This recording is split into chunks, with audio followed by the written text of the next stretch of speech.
এই গল্পটি শুধু একটি কাহিনী নয়, এটি আমাদের জীবনের আয়না। মানুষ আমাদের বিচার করে চোখ দিয়ে, আর আল্লাহ বিচার করেন হৃদয় দিয়ে। গ্রামের নাম ছিল নূরনগর।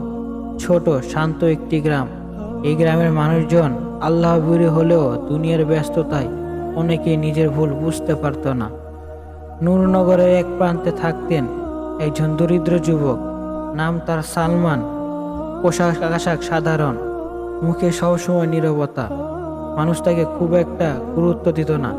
অনেকে ভাবতো সে হয়তো অলস, হয়তো ব্যর্থ, কিন্তু কেউ জানতো না সালমানের রাতগুলো কেমন কাটে।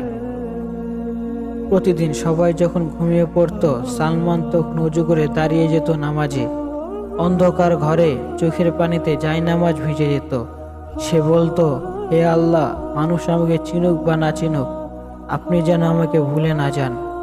একদিন গ্রামের মসজিদে ঘোষণা এলো, গ্রামে ভয়ঙ্কর দুর্ভিক্ষ আসছে। খাদ্য কম, কাজ নেই। গ্রামের ধনী লোকেরা নিজেদের জন্য খাদ্য মজুত করতে শুরু করলো। দরিদ্রের কথা কেউ ভাবলো না। সালমানের ঘরে তখন মাত্র একবেলা খাবার। তার মা অসুস্থ, ওষুধ দরকার। তবুও সে আল্লাহর উপর ভরসা হারাল না। এক রাতে সে মসজিদে গিয়ে দু হাত তুলে কাঁদতে কাঁদতে দোয়া করলো, হে আল্লাহ, আপনি তো রিজিক দাতা। আমি দরজা বন্ধ দেখছি, কিন্তু আপনার দরজা তো কখনো বন্ধ হয় না। পরের দিন সকালে আশ্চর্য ঘটনা ঘটল। গ্রামের এক ধনী ব্যক্তি হাজী করিম তার গুদাম থেকে খাবার বিতরণ করার সিদ্ধান্ত নিল।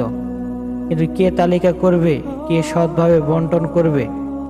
হঠাৎ করেই হাজী করিম বলল, আমি এক যুবককে চিনি, নাম তার সালমান, ওকে দায়িত্ব দাও।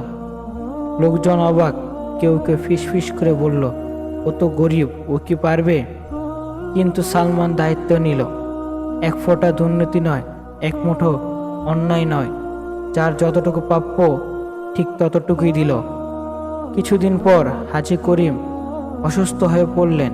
মৃত্যুর আগে তিনি সালমানকে ডেকে বললেন, বাবা, আমি তোমার রাতের কান্না দেখেছি। এক রাতে মসজিদের দরজার কাছে দাঁড়িয়েছিলাম। তখন বুঝেছি আল্লাহ যাকে ভালোবাসেন, মানুষ তাকে না চিনলেও ক্ষতি নেই। হাজী করিম ইন্তিকাল করলেন। তার ওসিয়তে লেখা ছিল, তার সম্পদের একটি বড় অংশ সালমানের তত্ত্বাবধানে গরিবদের জন্য ব্যয় করা হবে। গ্রামের মানুষ তখন বুঝল, যাকে তারা তুচ্ছ করেছিল, আল্লাহ তাকে সম্মান দিয়েছেন। গল্পের শেষ এখানেই নেই। সালমান একদিন বিলম্বনে দাঁড়িয়ে বলল, ভাইয়েরা, আমাকে দেখে নয়, আমার রবকে দেখে শিখুন। মানুষ ভুলে যেতে পারে, কিন্তু আল্লাহ কখনো ভুলে যান না। আমরা এই গল্প থেকে শিক্ষা পেলাম, আল্লাহর কাছে মর্যাদা আসে তাকওয়া দিয়ে, পরিচয় দিয়ে নয়। মানুষের চোখে ছোট হলেও আল্লাহর কাছে বড় হওয়া সম্ভব। নিঃশব্দ ইবাদত কখনোই বৃথা যায় না।